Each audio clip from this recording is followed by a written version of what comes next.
Hello सर्वांना नमस्कार. रेश्मी नाते या मराठी चॅनलमध्ये तुमचे सर्वांचे स्वागत आहे. एक लग्न असेही भाग 79. बेबी गर्ल आपण पण हे करायचं का? देवांश सईच्या कानात म्हणाला. सई लाजली. देवांश ते नवीन लग्न झालेलं कपल करतात. सई म्हणाली. मग आपल्या लग्नाला काय 20 वर्ष झाली आहेत का? देवांश डोळे फिरवत म्हणाला.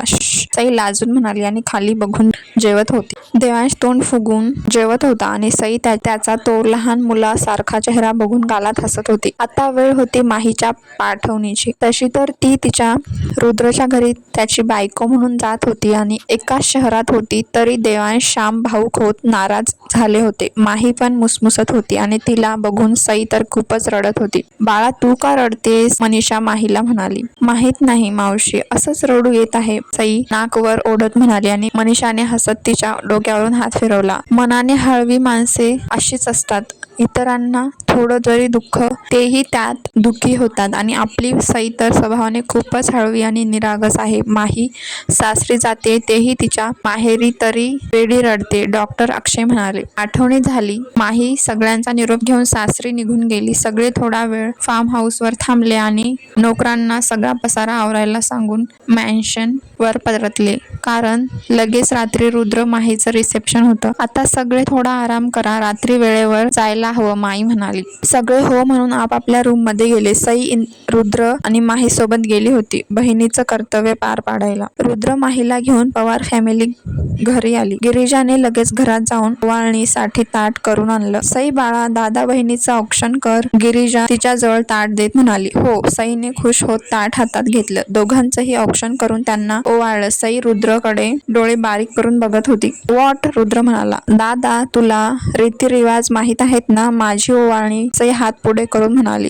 ती तर राखी आणि भाऊबीजेला असते ना? रुद्र म्हणाला. आता पण असते. सई म्हणाली. ठीक आहे, किती देऊ? रुद्रने खिशातून वॉलेट बाहेर काढला आणि त्यातून 2000ची नोट बाहेर काढली. बस इतकेच? बाबा किती कंजूस ना करतोय हा. सई प्रतापकडे बघून म्हणाली. सई कल्याणी लगेच म्हणाली. असू दे ग, हक्क आहे तिचा. मी तर म्हणतेय सई बाळा इतक्या दिवसांची कसर भरून काढ, मनीषा म्हणाली. आहो ताई, काही काय आजकाल जरा जास्त सागाव झालीये ती, कल्याणी म्हणाली. इतके दिवस माझे लाड करायला हट्ट पुरवायला कोणी नव्हता, आता सगळे आहेत ना? सई हसत म्हणाली. हो मग आमच्या बाळाला कोणीही काही म्हणायचं नाही, प्रताप कल्याणीकडे बघून म्हणाले. तिनेही हसत हो मध्ये मान डोलावली. दादा लवकर दे, सई म्हणाली. मग रुद्रने अजून एक नोट बाहेर काढली.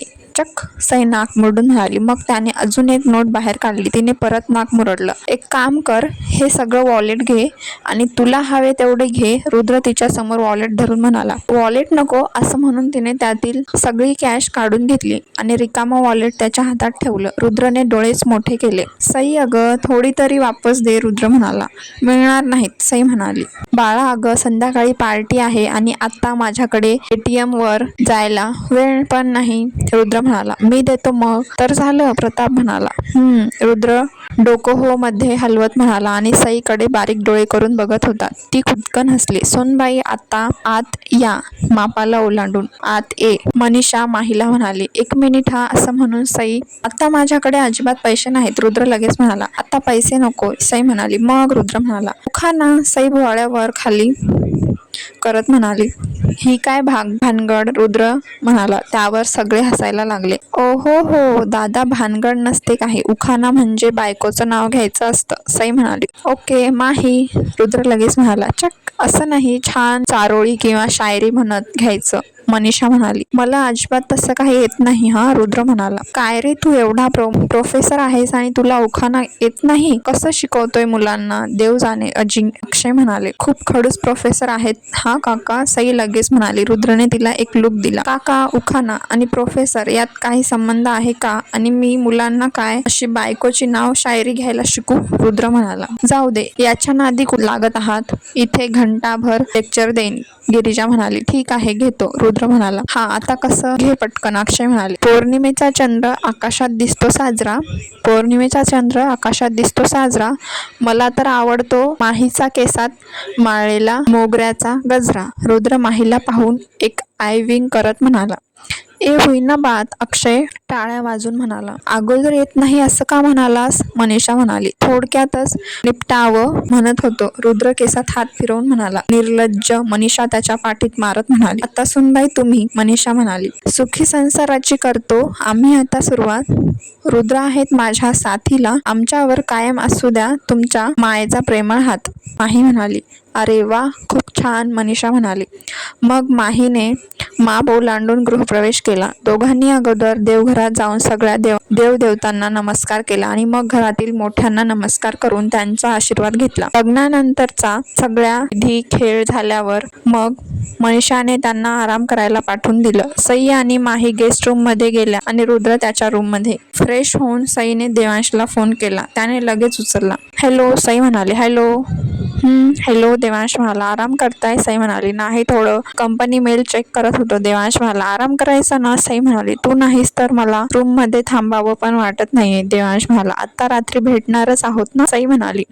म्हणून तर तुला जाऊन दिलं, नाही तर नसतं जाऊ दिलं, देवांश म्हणाला. पण मला तर अजून 2 दिवस इथे राहावं लागेल, सई म्हणाली. वॉट, कशाला, देवांश म्हणाला. देवांश, असं काय करताय, आज रिसेप्शन, उद्या त्यांचा सत्यनारायण, झाले ना 2 दिवस, सई म्हणाली. त्यासाठी तिथे राहायची काय गरज आहे, देवांश म्हणाला. म्हणजे, सई म्हणाली. तू आज पार्टी नंतर माझ्यासोबत येत आहेस, मी उद्या सकाळी तुला परत सोडतो, देवांश म्हणाला. देवांश, असं कसं बरं दिसेल, काय म्हणतील सगळे, सई म्हणाली.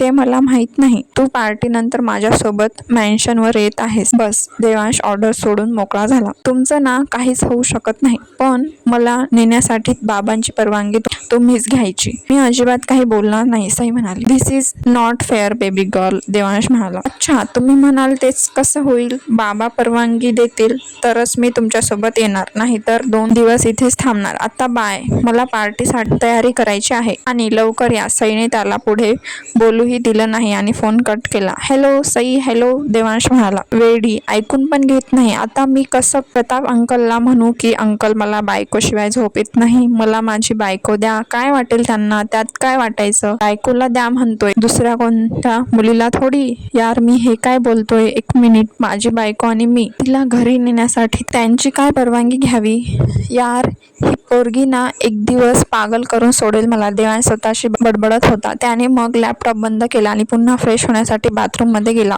समोर काय झाले पाहूया पुढील भागात. हा भाग कसा वाटला कमेंट करून नक्की सांगा. भेटूया पुढील भागात.